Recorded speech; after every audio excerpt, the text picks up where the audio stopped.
تو آپ کا غلام جو آپ کے ساتھ تھا دوسری سواری پر، اس نے کہا کہ حضور یہ آپ نے کیا کیا؟ یہ بندہ تو ایسا دیہاتی اور ایسا پسماندہ تھا کہ آپ صرف اس کو سلام ہی کر لیتے تو یہ راضی ہو جاتا، اور آپ نے نہ صرف سلام کیا بلکہ اس کو اپنی سواری پر بھی بٹھایا اور اس کو اپنا امامہ بھی دیا، اس کی منزل مقصود تک بھی پہنچایا، اور اس کے بعد اس کو آپ نے پیسے بھی دیے۔ تو انہوں نے فرمایا کہ دراصل رسول اللہ صلی اللہ علیہ وسلم کا فرمان میرے پیش نظر تھا۔ حضور نے فرمایا کہ جو تمہارے والد کا دوست ہو اس کا ویسے ہی اکرام کرو جیسا تمہارا والد کرتا تھا، تو اس لیے میں نے اپنے والد کے اس تعلق کو قائم رکھا ہے۔ تو ہمارے یہ بھائی، ہمارے عزیزان راشد عقیل صاحب، خالد عقیل صاحب بھی اپنے والد کے اس تعلق کو نبھاتے ہیں۔ ان کے والد گرامی ہم سے بہت محبت کرتے تھے، ہم بھی ان سے بہت محبت کرتے تھے۔ یہ اس تعلق کو نبھانے کی ایک صورت ہے، اور ہم بھی اس میں سال کے سال تو شریک ہو ہی جاتے ہیں۔ اللہ تعالیٰ ان کی سعادت کو قبول فرمائے، اور ان کے خلوص کو قبول فرماتے ہوئے اس محفل میلاد پاک کو بھی اپنی بارگاہ میں قبول و مستجاب فرمائے۔ حضور نبی کریم صلی اللہ علیہ وسلم کائنات کے لیے رحمت بنا کر بھیجے گئے، اور اللہ رب العزت نے آپ کے لیے فرمایا ہے کہ وما ارسلناک الا رحمۃ للعالمین، تمام کائنات کے لیے جہاں جہاں اللہ کی ربوبیت ہے وہاں وہاں رسول اللہ صلی اللہ علیہ وسلم اللہ کی رحمت ہے، صرف انسانوں ہی کے لیے نہیں۔ جیسا کہ حدیث شریف کے اندر ہے، سرکار دو عالم صلی اللہ علیہ وسلم نے ارشاد فرمایا ارسلت بی الی الخلق کافہ، تمام مخلوقات، کافہ کا مطلب ہوتا ہے تمام کے تمام، اور اس میں صرف انسان ہی مراد نہیں ہے۔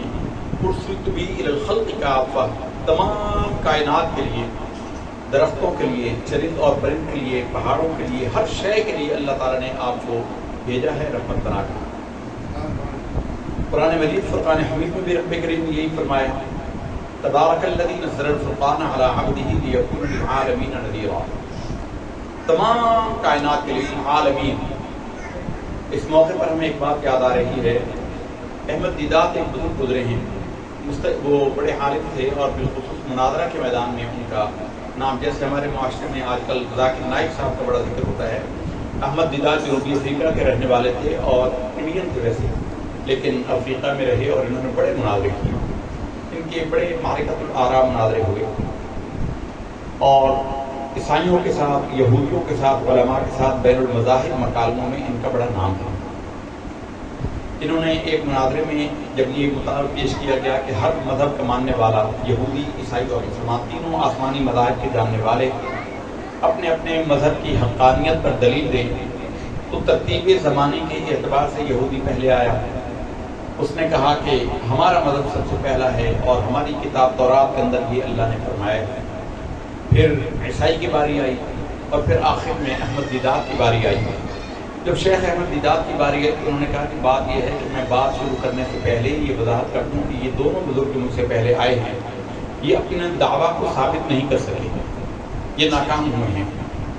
سارا مجمع حیران ہو گیا کہ انہوں نے بغیر کسی دلیل کے ان کی بات کو کاٹ کیسے لیا۔ انہوں نے کہا کہ دلیل یہ تھی، ہمارا مطالبہ یہ تھا کہ ہر بندہ اپنی اوریجنل مذہبی کتاب سے بیان کرے گا، اور ہر کوئی جانتا ہے کہ عبرانی زبان یہ اس میں تورات اتری تھی، لیکن اب انہوں نے جو سنائی ہے وہ انگریزی میں ہے، ان کے پاس تو اوریجنل کتاب ہی نہیں ہے۔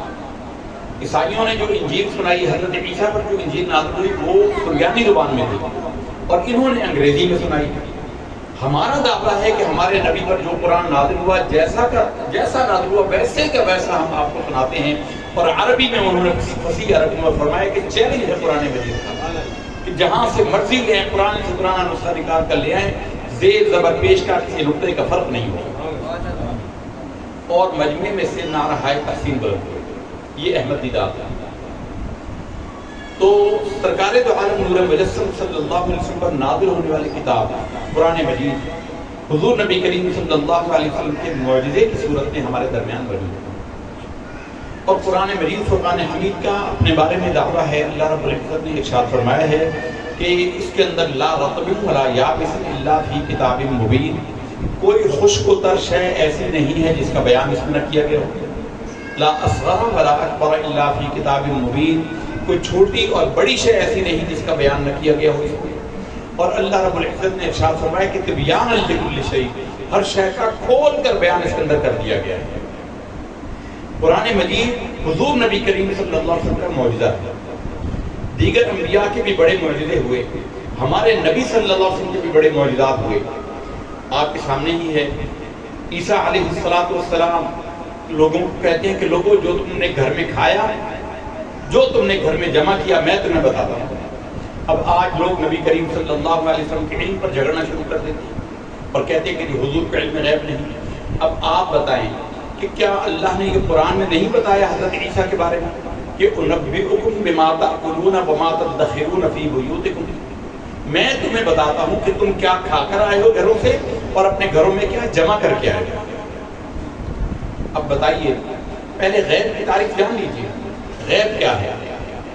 اللہ نے انسان کو 5 حصے دیے ہیں، 5 ایسی صفات دی ہیں جن سے انسان اکتساب نہیں کرتا ہے۔ ان 5 حصوں میں سے کسی شے سے کسی چیز کا علم حاصل ہو جائے تو وہ غیب نہیں کہلاتا، وہ موجود کہلاتا ہے۔ مثلا سماعت، کسی نے کسی سے کوئی بات سنی اور سن کر بیان کیا، کوئی نئی بات بھی ہو تو وہ غیب نہیں ہوگا۔ دیکھنا، دیکھ کر بیان کرنا، سماعت، بصارت، کانوں کی اور آنکھوں کی اور سونگھنے کی اور چکھنے کی، 4 اور 5ویں حصہ مس کرنے کی، چھونے کی۔ ان 5 چیزوں کے سوا چھٹی حص کوئی نہیں ہے۔ عرفاً ویسے کہہ دیا جاتا ہے کہ میری چھٹی حص یہ کہہ رہی ہے، میری یہ چھٹی حص کہتی ہے کہ ایسا ہے۔ چھٹی حص کا حقیقتاً کوئی وجود نہیں ہے۔ 5 حصے ہیں، انسان 5 چیزوں سے علم حاصل کرتا ہے۔ 5 چیزوں سے زیادہ کسی چیز سے کوئی شے کسی کے علم میں آ جائے تو وہ غیب ہے۔ 5 حصوں کے علاوہ کسی چیز سے علم آئے۔ دراصل ہم نے جو آیت مقدسہ تلاوت کی ہے وہ ہے اللہ نے اپنے حبیب صلی اللہ علیہ وسلم کو یہ حکم دیا۔ قرآن مجید فرقان حمید میں اللہ نے بڑی دعائیں سکھائی ہیں۔ ربنا آتنا فی الدنیا حسنہ، ربنا لا تؤاخذنا ان نسینا، ربنا ولا تحمل علینا، ربنا ولا تحملنا ما ربنا لا تزغ قلوبنا، ربنا هب لنا من ازواجنا وذرياتنا ربنا انك جامع الناس۔ یہ سب دعائیں قرآن ہیں، لیکن کسی دعا کے مانگنے کا حکم نہیں دیا 3 دعاؤں کے سوا۔ ایک دعا ہے ربی اعوذ وقل ربی اعوذ بک من همزات الشیاطین، اے اللہ میں شیطان کے حملوں سے تیری پناہ چاہتا ہوں، یہ تم مانگو۔ اللہ نے کہا وقل، تم یہ کہو، حکم دیا کہ شیطان سے پناہ مانگو ورنہ شیطان تمہیں شکار کر لے گا۔ اور ایک فرمایا کہ والدین کے لیے دعا کرو، وقل رب ارحمہما کما ربیانی صغیرا، اے ہمارے رب ہمارے والدین پر ایسے مہربانی فرما جیسی مہربانی کرتے ہوئے انہوں نے ہماری پرورش کی۔ اور تیسری دعا یہی ہے وقل رب زدنی علما، اے حبیب تم کہہ دو کہ اے میرے رب مجھے علم میں اضافہ فرما۔ تو رسول اللہ صلی اللہ علیہ وسلم کو اللہ نے علم میں ایسا امتیازی وصف عطا فرمایا جو ان 5 حصوں سے ماورا ہے۔ ان 5 حصوں سے وہ علم حاصل نہیں ہوا، براہ راست اللہ رب العزت نے آپ کو سکھایا جیسا کہ مختلف نبیوں کو اللہ نے سکھایا ہے۔ جیسا کہ عیسیٰ علیہ السلام نے کہا کہ انبئکم بما تأکلون وما تدخرون فی بیوتکم، میں تمہیں بتاتا ہوں کہ تم کیا کھا کر آئے ہو اور کیا گھر میں بچا کر آئے ہو۔ عیسیٰ علیہ السلام کی زبان سے کہا وَأُبْرِئُ الْأَكْمَحَ وَالْأَبْرَصَ وَأُحْيِي الْمَوْتَىٰ بِإِذْنِ اللَّهِ، میں فل بیری کے مریض کو، وہ کالے سفید داغ پڑ جاتے ہیں، جسم پر سفید سفید داغ پڑ جاتے ہیں، اس کو فل بیری کہتے ہیں۔ اتنی میڈیکل کی ترقی کے باوجود آج بھی وہ تقریباً ناقابل علاج ہے۔ اس طرح جذام، کوڑ جسے کہتے ہیں، اعضاء انگلیاں جھڑ جاتی ہیں، جل کر گر جاتی ہیں بغیر آنکھ کے، وہ انگلیاں جھڑ جاتی ہیں اور انسان بڑا بدنما ہو جاتا ہے، اس کا علاج نہیں ہے آج بھی۔ حضرت عیسیٰ کہہ رہے ہیں کہ میں اس کو ٹھیک کر دیتا ہوں اللہ کے حکم سے۔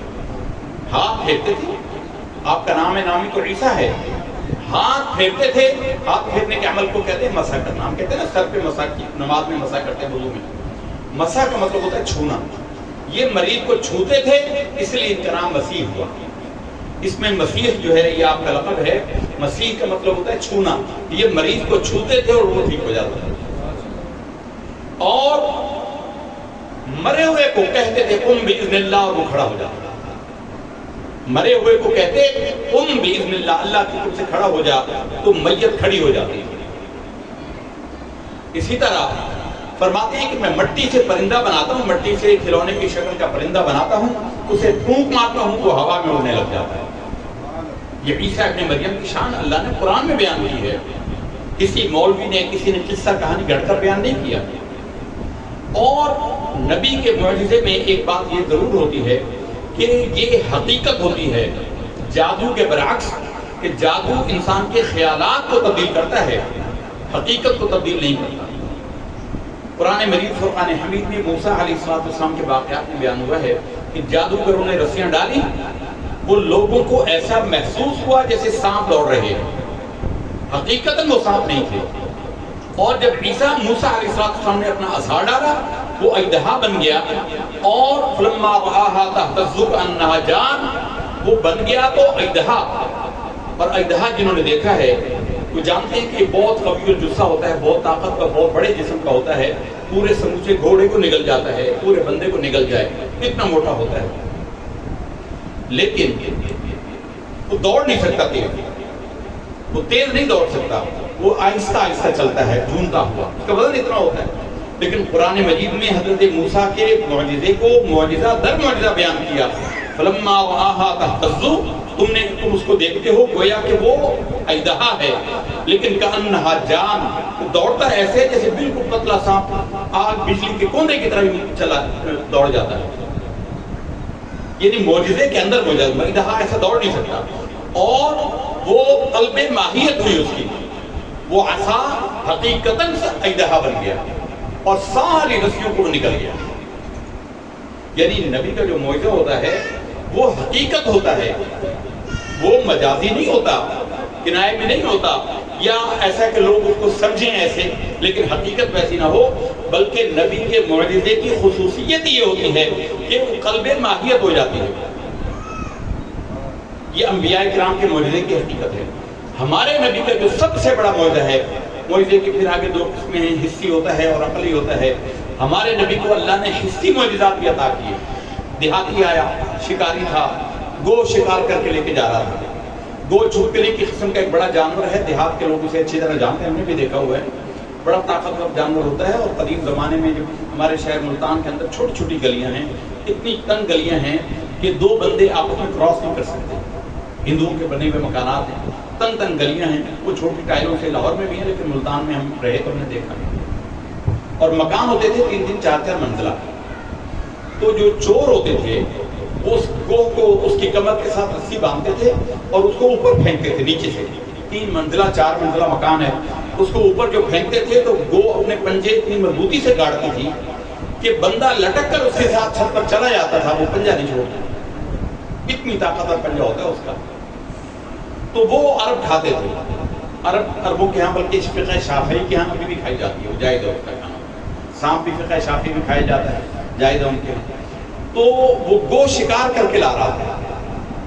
اس کے دوست نے کہا کہ یہ محمد صلی اللہ علیہ وسلم کھڑے ہیں اور یہ کہتے ہیں کہ اللہ کے نبی ہیں.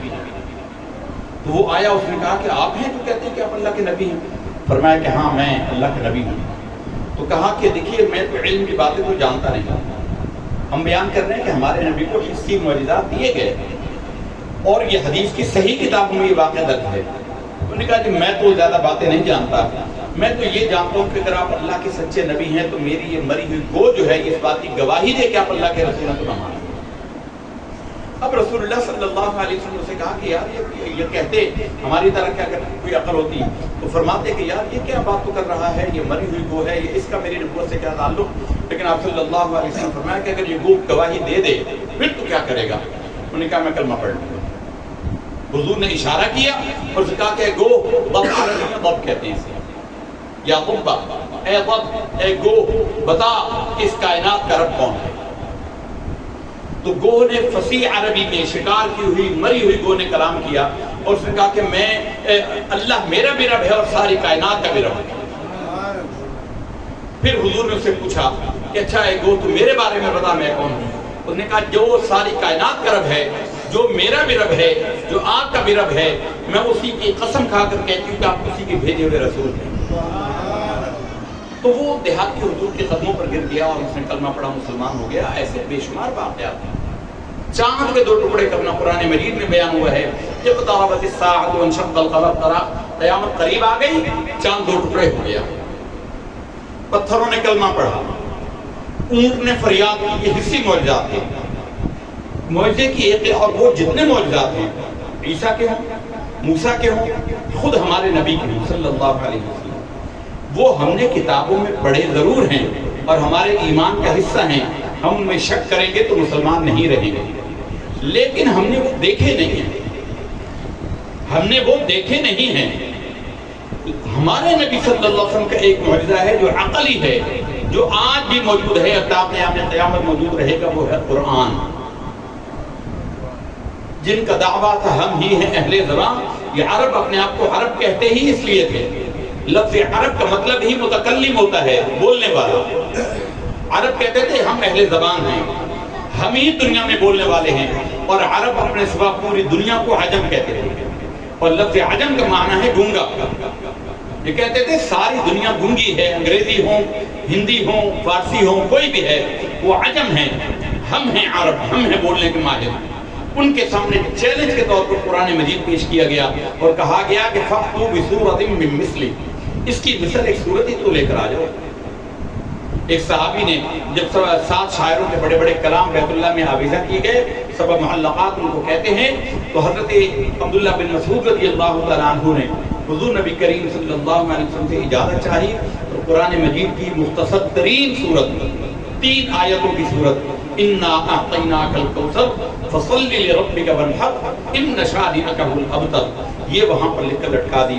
وہ 7 شاعروں کا خیال یہ تھا کہ ہمارے مقابلے میں کوئی نہیں آئے گا. جب اگلے دن وہ بیت اللہ میں گئے اور اس صورت کو لکھا ہوا دیکھا تو سر پکڑ کر بیٹھ گئے. اور ایک نے بڑی جرأت کر کے نیچے ایک جملہ اضافہ کیا اور کہا کہ ما ھذا من کلام البشر، یہ کسی انسان کے کلام میں سے نہیں ہو سکتا. یہ قرآن مجید، یہ نبی کریم صلی اللہ علیہ وسلم کا زندہ جاوید معجزہ ہے اور معجزہ در معجزہ ہے. اتنے معجزات ہیں قرآن مجید کے اندر. قرآن مجید سے جو علوم اخذ کیے گئے ہیں، ہم اگلے دن کسی کتاب میں پڑھ رہے تھے، 7440 قسم کے علوم قرآن مجید سے اخذ کیے گئے ہیں. یہ کیمسٹری ہے، سائنس میں جتنی برانچیں ہیں ساری اس کے اندر شامل ہیں. 7440 علوم 7440 تو انہوں نے گنتی کر کے لکھے. اور انہوں نے کہا کہ زمانہ جیسے آگے بڑھ رہا ہے، ظاہر ہے کہ ہمارے موضوع سے الگ ہے اور بڑی لمبی بحث ہے. قرآن مجید کی صورت میں ہمارے نبی صلی اللہ علیہ وسلم کا معجزہ تا قیامت جاری ہے. اور قرآن مجید کا چیلنج ہر ایک کے لیے موجود ہے کہ اس کے مثل ایک صورت ہی بنا کر لے آؤ. اگر تم سچے ہو سارے اپنے مددگاروں کو بلا لو. وَادْعُوا شُهَدَاءَكُم مِّن دُونِ اللَّهِ، اللہ کو چھوڑ کر سارے مددگاروں کو بھی بلا لو. اس کا مقابلے میں ایک صورت لے کر آ جائے.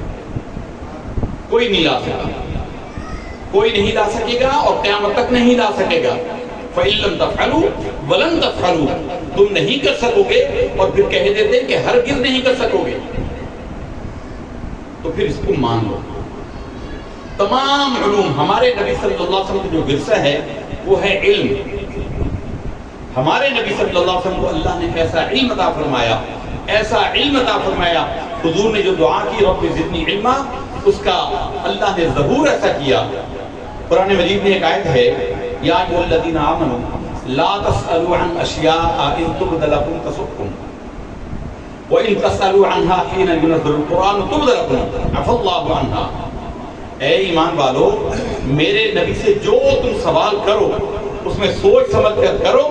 ایسے سوال نہ کرو کہ جن کا تمہیں جواب پتہ لگ جائے تو تمہیں شرمندہ کرنے کا باعث بن جائے.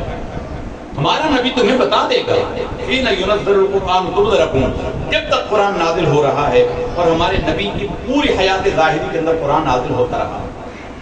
تو اس آیت کا پس منظر یہ ہے کہ رسول اللہ صلی اللہ علیہ وسلم کے علم کا مذاق اڑاتے تھے منافقین.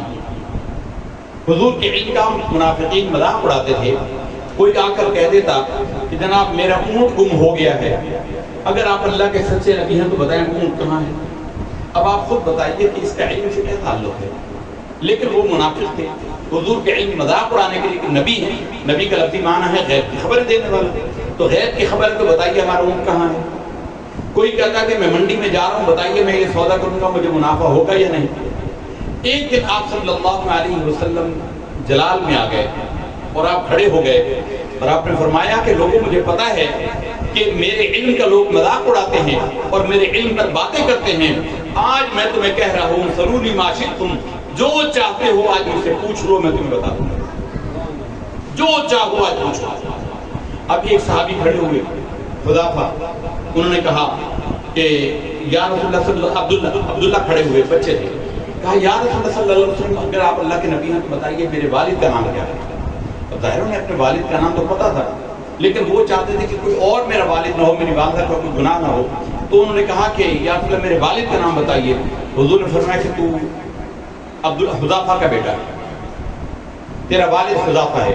ایک اور صاحب کھڑے ہوئے، وہ منافقوں میں سے ہی تھے، اور اس نے بطور اعتراض کے کہا، وہ جس کا بیٹا کہلاتا تھا، اس نے کہا کہ یا رسول اللہ میرے بیٹے کے والد کا نام بتائیے۔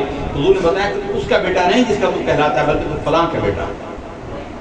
یہ دیکھ کر حضرت عمر فاروق رضی اللہ تعالیٰ عنہ ڈر گئے اور انہوں نے فوراً کہنا شروع کیا، رضیت باللہ ربا وبالاسلام دینا وبمحمد صلی اللہ علیہ وسلم نبیا ورسولا، رضیت باللہ ربا وبالاسلام دینا وبمحمد صلی اللہ علیہ وسلم نبیا ورسولا۔ یہ چھوٹا سا جملہ ہے، فضیلت اس کی اتنی بڑی ہے۔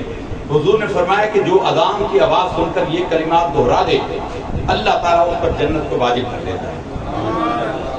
رضیت باللہ ربا، میں راضی ہو گیا اللہ کے رب ہونے پر، وبالاسلام دینا، دین اسلام پر راضی ہو گیا، وبمحمد صلی اللہ علیہ وسلم نبی و رسولا، محمد صلی اللہ علیہ وسلم کے نبی اور رسول ہونے پر راضی ہو گیا، میں نے تسلیم کر لیا۔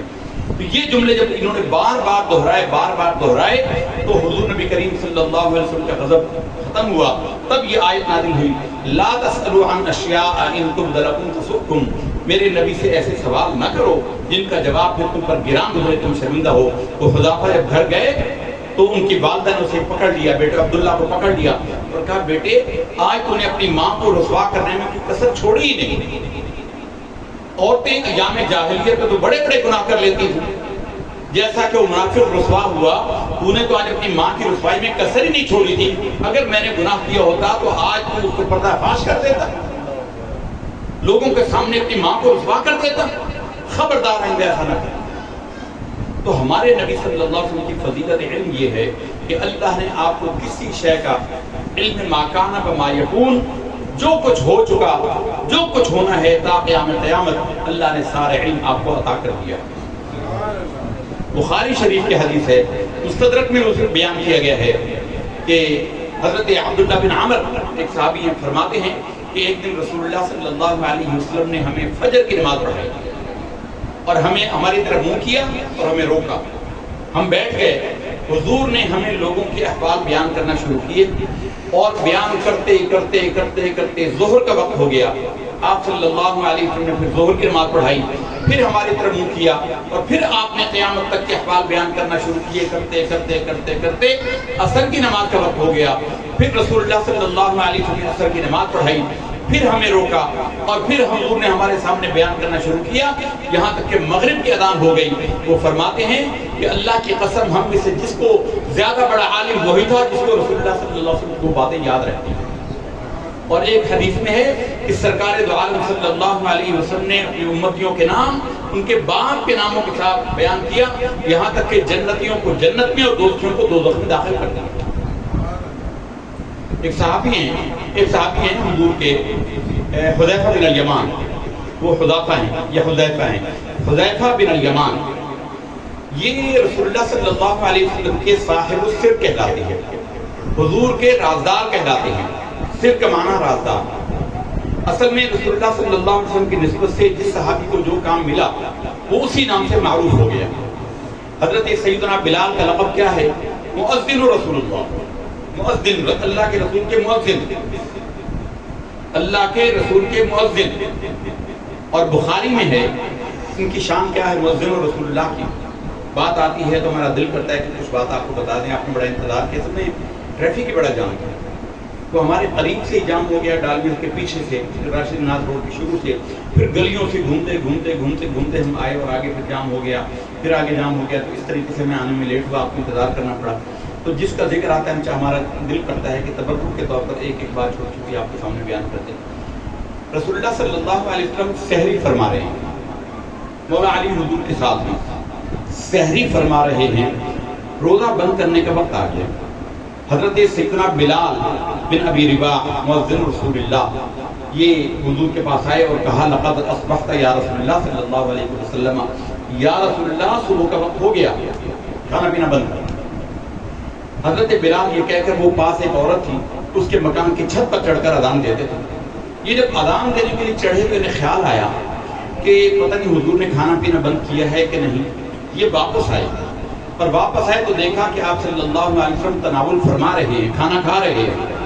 تو حضرت بلال رضی اللہ تعالیٰ عنہ نے کہا یا رسول اللہ صلی اللہ علیہ وسلم صبح ہو گئی. لقد اصبحت یا رسول اللہ صلی اللہ علیہ وسلم, یا رسول اللہ صبح کا وقت ہو گیا.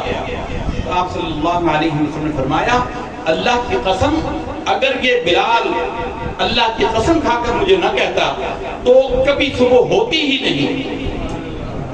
یہ جو معروف ہے نا کہ حضرت بلال اذان نہ دیتے تو صبح نہ ہوتی, اصل میں وہ حدیث اس طرح ہے کہ انہوں نے کہا کہ حضور نے فرمایا کہ اگر بلال آ کر اللہ کی قسم کھا کر صبح کی خبر نہ دیتے تو صبح ہونی ہی نہیں تھی جب تک ہم کھاتے رہتے. تو یہ حضرت بلال ہیں. ایک صحابی ہیں حضور کے صاحب الوسادہ کہلاتے ہیں. حضور کا تکیہ اٹھاتے تھے, ان کو صاحب الوسادہ کہا جاتا ہے. ایک کو حضور کا صاحب النعلین کہا جاتا ہے, حضور کے جوتے مبارک اٹھا کر چلنے والا. ایک کو صاحب السواق کہا جاتا تھا, حضور نبی کریم صلی اللہ علیہ وسلم کی مسواک شریف اٹھا کر چلنے والا. تو رسول اللہ صلی اللہ علیہ وسلم کی جو جس خدمت پر معمول تھا, آپ صلی اللہ علیہ وسلم نے جس کو جو خدمت دی, لوگوں نے اس کا وہی نام معروف کیا اور اسی نام سے وہ معروف ہوا. محدثین کرام کے ہاں بہت سارے ایسے صحابہ کے نام نہیں لیے جاتے, بس یہ کہتے ہیں کہ صاحب السواق نے یہ فرمایا, صاحب النعلین نے یہ کہا, تو محدثین سمجھ جاتے ہیں کہ اس سے مراد کون ہے. یوں حضرت حذیفہ بن الیمان رضی اللہ تعالیٰ عنہ یہ رسول اللہ صلی اللہ علیہ وسلم کے رازدار تھا. رازدار ان معنوں میں کہ مدینہ کے منافقین کے نام حضور نے ان کو بتا دیے تھے کہ یہ فلاں فلاں فلاں فلاں شخص جو ہے نا یہ منافق ہے. تو ان کو منع کیا کہ بات کسی کو بتانی نہیں. اور منافقت ایسا بڑا مرض ہے کہ حضور نبی کریم صلی اللہ علیہ وسلم نے فرمایا کہ میری امت میں جو منافقت سے ڈرتا نہیں, ڈر ہے کہ وہ منافقت پر ہی نہ مرے. صحابہ کرام اتنا ڈرتے تھے کہ حضرت عمر فاروق رضی اللہ تعالیٰ عنہ جیسا بندہ جن کے لیے رسول اللہ صلی اللہ علیہ وسلم نے فرمایا کہ ان الشیطان لیفر من عمر, شیطان عمر کے راستے سے بھاگتا ہے, جس کے لیے حضور نبی کریم صلی اللہ علیہ وسلم نے ارشاد فرمایا الحق یجری علی لسان عمر, حق حضرت عمر کی لسان زبان پر جاری ہو گیا. جن کے لیے جنت میں حضور نبی کریم صلی اللہ علیہ وسلم نے محل دیکھا, شب معراج حضور نے آ کر بتایا کہ اے عمر میں نے جنت میں سفید یاقوت کا ایک محل دیکھا, بہت بڑا محل تھا. میں نے پوچھا کس کے لیے ہے, بتایا گیا کہ آپ کے خلیل حضرت عمر کے لیے ہے. تو حضور فرماتے ہیں کہ میں اندر جانے لگا, پھر مجھے تیری غیرت نے روک لیا, شاید تجھے اچھا نہ لگے. عمر رو پڑے اور کہا یا رسول اللہ عمر اور آپ سے غیرت کرے, اللہ کی قسم عمر اور اس کے جان مال ہر شے آپ کی. یہ عمر ہے, یہ عمر منافقت سے ڈرتے ہیں. اور ایک دن انہوں نے کہتے ہیں حذیفہ بن الیمان کو کہ اے حذیفہ حضور نے جو تمہیں منافقین بتائے ہیں ذرا مجھے بھی ان کا نام بتا دیں. تو حضرت حذیفہ نے کہا کہ اے امیر المؤمنین, ان کا دور خلافت تھا, اے امیر المؤمنین اگر بتانے کی اجازت ہوتی تو حضور سب کو ہی بتا دے, یہ تو حضور کے راز ہیں جو میں آپ کو نہیں بتا سکتا. تو کہا, پھر رو پڑے اور کہا کہ اچھا صرف یہ بتا دے, حذیفہ یہ اتنا تو بتا دے کہ ان منافقین میں میرا نام شامل تو نہیں. یہ عمر کا تقویٰ ہے. اور آج ہم اپنے گریبان میں جھانکیں, کون سا عمل ہے غلطی کا جو ہمارے اندر نہیں ہے, لیکن دعویٰ ہے ہمارا بہت بڑا بڑا. اللہ تعالی ہم سب کو معاف فرمائے اور ہمارے سب کے عیبوں کے پردہ رکھے. کتنے بڑے عمر ڈر رہا ہے. پھر حضرت عمر فاروق رضی اللہ تعالیٰ عنہ نے یہ معمول بنا لیا کہ جب مدینہ میں کوئی فوت ہوتا تھا تو وہ انتظار کرتے تھے کہ اس کے جنازے میں حذیفہ گئے یا نہیں. اگر حضرت حذیفہ جنازے میں جاتے تو عمر فاروق اس میں شریک ہوتے تھے، اگر حضرت حذیفہ شامل نہ ہوتے تو سمجھ لیتے تھے کہ یہ منافق ہے، حضرت عمر بھی اس کے جنازے میں نہیں جاتے۔ یہ حذیفہ بن الیمان، ایک دن ان کی والدہ نے کہا، یہ اپنی والدہ کی خدمت میں رہتے تھے اور والدہ کی خدمت کی وجہ سے مغرب کی نماز ان کی چوک جاتی تھی، یعنی حضور کے پیچھے پڑھنے کے بجائے گھر پڑھتے تھے، کیونکہ والدہ اکیلی تھی، بے سہارا تھی، اور اپنی والدہ کی خدمت بھی یہ رہتے تھے، حضور سے اجازت لی ہوئی تھی، والدہ کی خدمت بھی گھر رہا کرتے تھے۔ تو ایک دن اپنی والدہ سے کہ اماں اگر تو آج مجھے اجازت دے دینا مغرب میں، رسول اللہ صلی اللہ علیہ وسلم کے پاس جاؤں گا، دن میں تو بہت سارے کام ہوتے ہیں گھر کے بھی اور حضور کو بھی بڑے کام مصروفیت ہوتی ہے، مغرب میں اگر مجھے اجازت دے دے میں حضور کے پیچھے نماز پڑھ لوں تو میں حضور سے اپنی اور تیری مغفرت کے لیے دعا کروا دوں، حضور سے تیری اور اپنی مغفرت کی دعا کروا دوں۔ تو ماں نے کہا بیٹا اس سے بڑی بات کیا ہے، میں برداشت کر لوں گی، تو جا اور اپنی اور میرے لیے مغفرت کی دعا کروا کے۔ حذیفہ بن الیمان مسجد میں آئے، حضور کے پیچھے نماز پڑھی، نماز کے بعد صحابہ کرام حضور کے پاس جمع ہو جاتے تھے، اپنے اپنے مسائل، اپنے اپنے جو باتیں پوچھنی ہوتی تھی وہ کرتے تھے، اور وہ کر کے آپ صلی اللہ علیہ وسلم اٹھے اور گھر کی طرف چل پڑے۔ اب حضور کی شان علم اس کا بیان ہے۔ حضور نبی کریم صلی اللہ علیہ وسلم چلے، حضرت حذیفہ بن الیمان رضی اللہ تعالیٰ عنہ، انہوں نے دل میں سوچا کہ جس کام آیا تھا وہ کام تو ہوا ہی نہیں، مجھے تو تنہائی میں موقع ہی نہیں ملا کہ حضور سے دعا کے لیے کہتا، اب کیا کروں؟ اب حضور کے پیچھے چل رہے ہیں لیکن آواز نہیں دے سکتے۔ اللہ رب العزت نے منع کیا ہے کہ میرے نبی کے سامنے اونچی آواز سے کلام نہ کرنا۔ صحابہ کرام کا ادب تھا، بخاری شریف کے اندر ہے، حضور سہیل بن عمرو ثقفی کہتے ہیں کہ حضور کے صحابہ حضور کے سامنے ایسے بیٹھتے تھے ادب سے کہ حرکت کریں گے تو گویا ان کے سروں پر بیٹھے ہوئے پرندے اڑ جائیں گے، اور ایسا سائلنس ہوتا تھا، ایسی خاموشی ہوتی تھی کہ جس کو ہمارے معاشرے میں کہتے ہیں پن ڈراپ سائلنس، سوئی بھی گرے تو آواز آئے۔ اور وہ پیچھے جا رہے ہیں، جرت نہیں، نہ آگے بڑھ سکتے ہیں اور نہ آواز دے سکتے ہیں، اور پیچھے چل رہے ہیں۔ تو آپ صلی اللہ علیہ وسلم نے پیچھے سے ان کے چلنے کو محسوس کیا اور آپ نے بغیر مڑے انہوں نے کہا کہ پیچھے حذیفہ تم آ رہے ہو، یغفر اللہ لک ولیمک، اللہ تعالیٰ تیری بھی مغفرت کرتے، تیری ماں کی بھی مغفرت۔ یعنی رسول اللہ صلی اللہ علیہ وسلم سے انہوں نے اپنی حاجت ابھی بیان نہیں کی، نہ اپنا تعارف کروایا، حضور نے پیچھے مڑے بغیر فرمایا یا حذیفہ یغفر اللہ لک ولیمک، اے حذیفہ اللہ تعالیٰ تیری بھی مغفرت کر دے، تیری ماں کی بھی مغفرت کر دے۔ حضرت حذیفہ خوشی سے اچھل پڑے اور کہا یا رسول اللہ جس کام کے لیے آیا تھا بن مانگے ہی ہو گیا۔ وابسہ آئے، ایک نام صحابی ہیں، اعرابی ہیں، دیہاتی ہیں، محفل کے اپنے آداب ہوتے ہیں اٹھنے بیٹھنے کے، لوگ بیٹھے ہوئے تھے، وابسہ ایک دیہاتی اعرابی آئے، پیچھے سے آئے اور صفوں کو چیرتے ہوئے آئے، لوگوں کو دائیں بائیں کرتے ہوئے۔ صحابہ کرام کو بڑا ناگوار ہوا، ایک صحابی نے دامن کو پکڑ کر کھینچا، حضور نبی کریم صلی اللہ علیہ وسلم نے فرمایا کہ نہیں اس کو آنے دو۔ وہ جب حضور کے پاس آئے، سامنے آ کر بیٹھے، آپ صلی اللہ علیہ وسلم نے اس کے سینے پر ہاتھ مارا اور کہا کہ اے وابسہ تو بتائے گا کہ تو کیا پوچھنے آئے ہیں یا میں بتاؤں کہ تو کیا پوچھنے آئے ہیں؟ انہوں نے کہا یا رسول اللہ آپ بتا دیں۔ آپ صلی اللہ علیہ وسلم نے فرمایا میں تجھے اللہ کی قسم دے کر پوچھتا ہوں کہ کیا تو یہی نہیں پوچھنے آیا کہ میں تجھے ہر اچھی چیز کے بارے میں بتا دوں اور ہر برائی کے بارے میں بتا دوں؟ تو آپ اس نے وابسہ نے کہا فدا کا ابی و امی یا رسول اللہ صلی اللہ علیہ وسلم، میرے ماں باپ آپ پر فدا ہو جائیں یا رسول اللہ، اللہ کی قسم یہی تو پوچھنے آیا تھا۔ تو حضور نبی کریم صلی اللہ علیہ وسلم نے فرمایا اے وابسہ ساری اچھائیاں یہ ہیں کہ جو کام تو کرے اگر تیرا دل اس پر مطمئن ہو جائے تو تو اس کو اچھا جاننا یہ اچھائی ہے، چاہے دنیا کے مفتی تجھے کچھ بھی کہتے پھریں، اور اگر تو کوئی کام کرے اور تیرے دل میں کھٹک پیدا ہو جائے، تیرا دل مطمئن نہ ہو، تو سمجھ لینا کہ وہ کام اچھا نہیں، اگرچہ زمانے کے مفتی تجھے اس کے جائز ہونے کا فتویٰ ہی کیوں نہ دے۔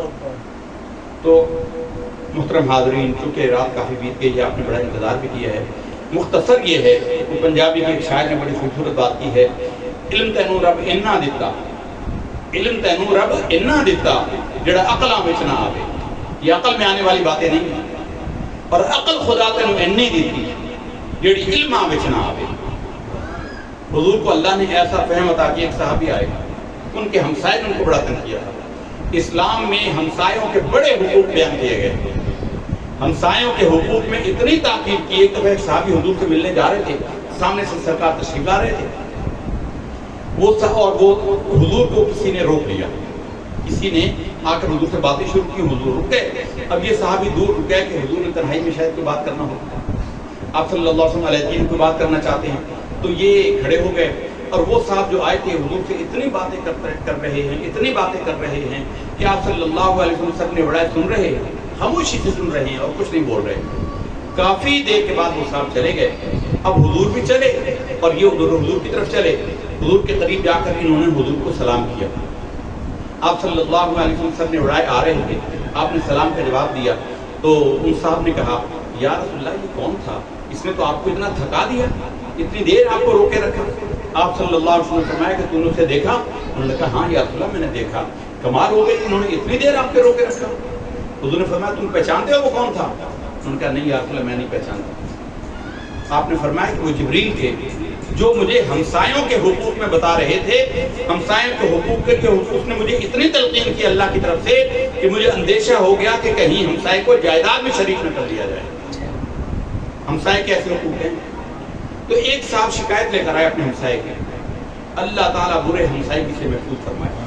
یہ ایسا عذاب ہے اگر کوئی ہمسایہ برا مل جائے, اللہ کی پناہ ہے, بندہ جیتے جی ہلاک عذاب میں پڑ جاتا ہے, جیتے جی جہنم کا عذاب پھنسے.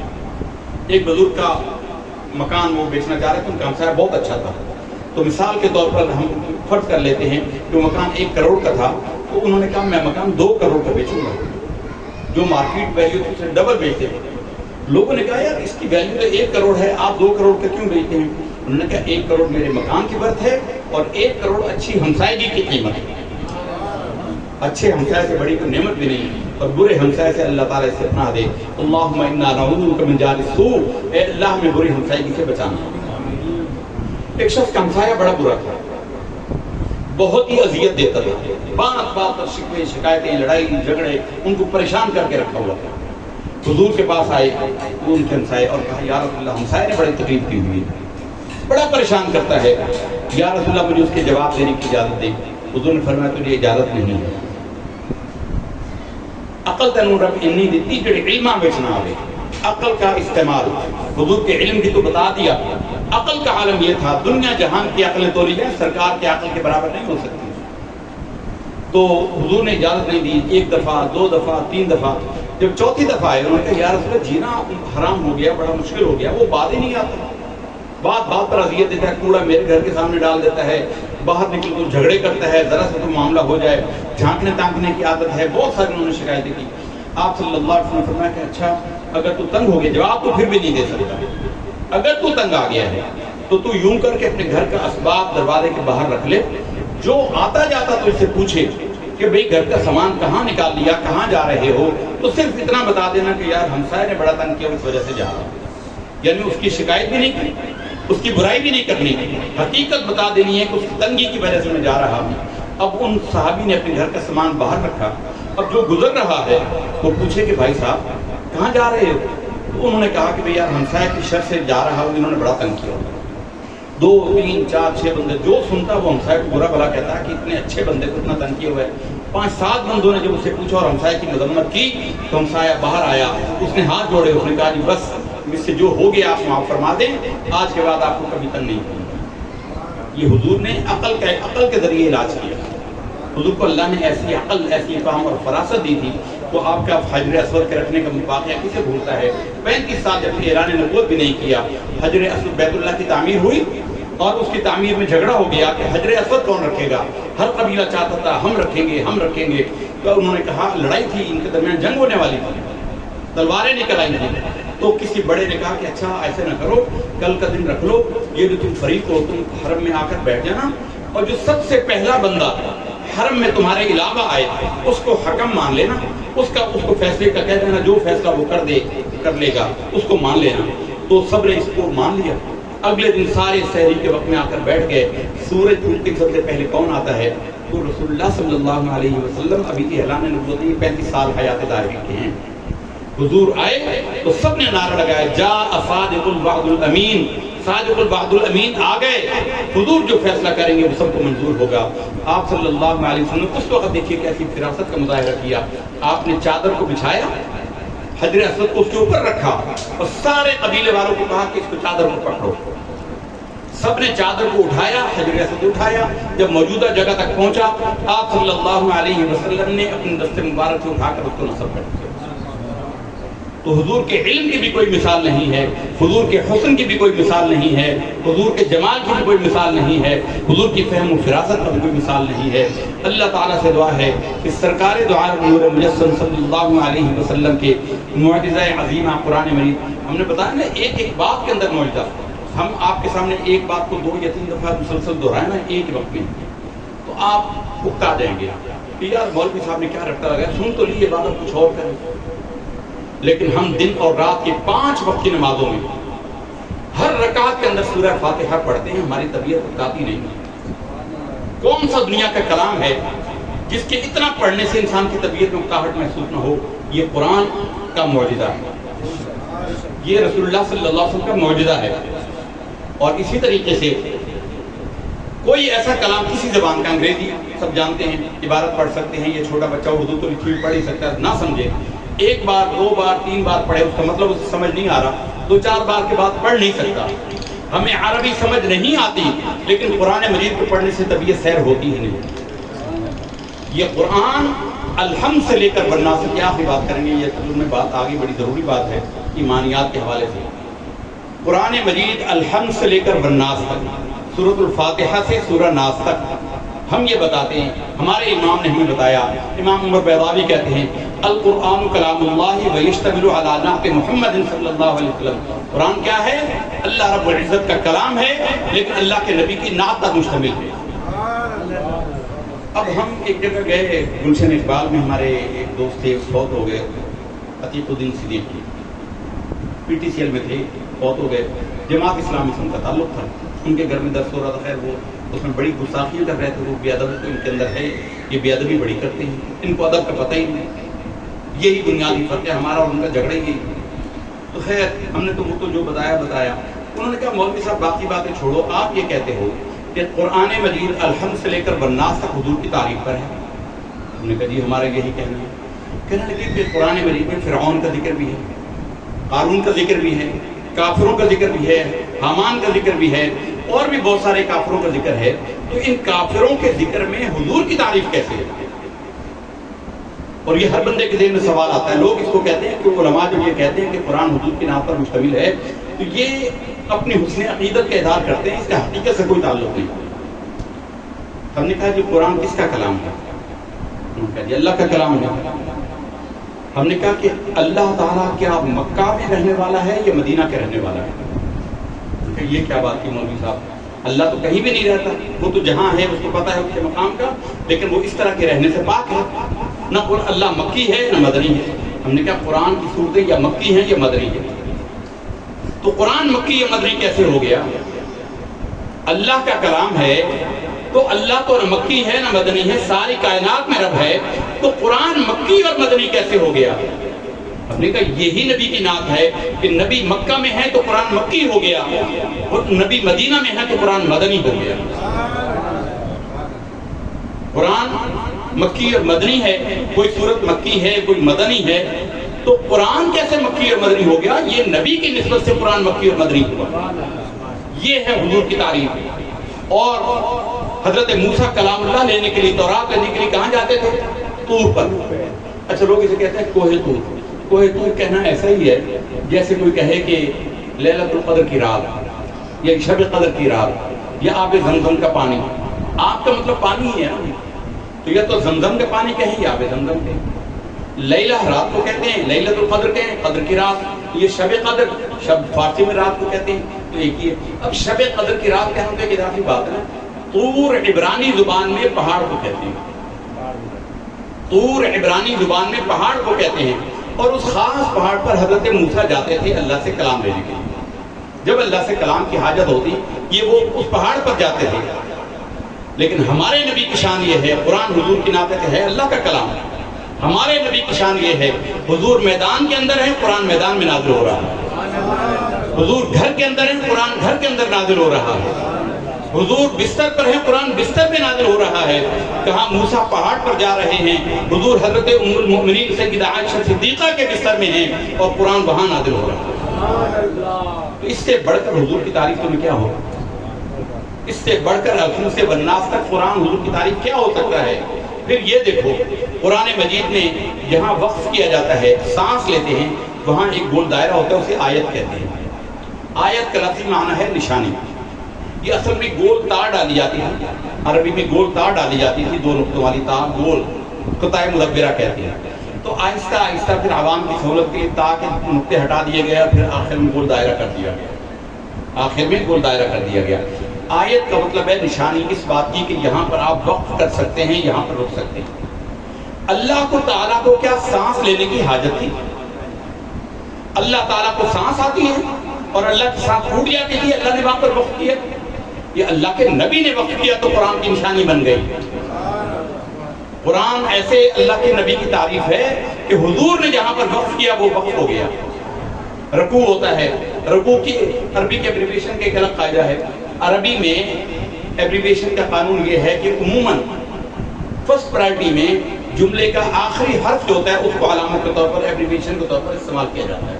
مخفف میں جیسے ہمارا نام ہے محمد بدر الدین، تو محمد میں عربی اور انگریزی میں لکھ دیں گے ایم بدر الدین، تو پہلا نام. عربی میں آخری نام کو ترجیح دی جاتی ہے، پھر درمیان کا نام، پھر پہلا نام. کبھی پہلے بھی پہلے کر لیتے ہیں لیکن عموماً ایسا ہوتا ہے. تو رکوع کے آخر میں عین ہے، لفظ رکوع کے آخر میں عین ہے. آپ قرآن پڑھتے ہیں عین لکھا ہوتا ہے کہ یہاں رکوع ہے.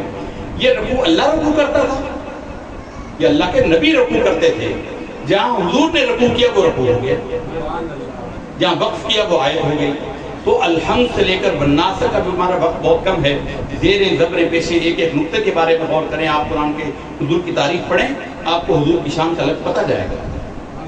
تو قرآن ان معنوں میں حضور کی تعریف پر مشتمل ہے کہ الحمد سے لے کر والناس تک سارے کا سارا قرآن اللہ نے تو اپنی توحید بھی حضور کی زبان سے کہلوا کر سنی. تھوڑی سی عربی تو ہر بندہ جانتا ہے. اگر سورہ اخلاص یوں ہوتی، اللہ احد، اللہ ایک ہے، اللہ الصمد، اللہ بے نیاز ہے، لم یلد ولم یولد، نہ اس کو کسی نے جنا نہ اس نے کسی کو جنا، ولم یکن لہ کفوا احد، کوئی اس کا ہمسر نہیں. معانی کے اندر ایک ذرا سا بھی فرق نہیں آتا، پوری بات ہو گئی. لیکن اللہ نے کہاں سے شروع کی؟ قل، اے حبیب تو کہہ دے. یہ ہے حضور کی تعریف. قل، تو کہہ دے. قل کہہ کے اپنی بات بھی منہ سے تیرے سنی. قل کہہ کے اپنی بات بھی منہ سے تیرے سنی. اللہ کو ہے کتنی تیری گفتگو پسند. بہت ساری باتیں اور باتوں ہی کہ ہمارا تو پلے عمل تو کوئی ہے ہی نہیں، باتیں ہی کرتے رہتے ہیں. اللہ تعالیٰ سے دعا ہے کہ ان باتوں کو جو ہم نے کہیں خود ہمارے لیے بھی اور آپ نے محبت سے سنا، اللہ تعالیٰ آپ کے لیے بھی باعث نجات بنائے، اپنی بارگاہ میں شرف و قبولیت عطا فرمائے، اور اس کلام کی برکت سے اس گھر پر، گھر والوں پر اپنی رحمت نازل فرمائے. ان بھائیوں کی والدہ مائدہ کو صحت و عافیت کے ساتھ ان کا سایہ ان پر دراز فرمائے. اور ہمارے بھائی سید حسن صاحب جو تیری بارگاہ میں رب کریم پہنچ گئے، اللہ تعالیٰ ان کی بے حساب مغفرت فرمائے. ہم جملہ حاضرین جو موجود ہیں ہمارے بڑے چھوٹوں میں جو دنیا میں مسلمان چلے گئے دنیا سے، اللہ ہم سب کی بے حساب مغفرت فرمائے. وآخر دعوانا ان الحمد للہ رب العالمین.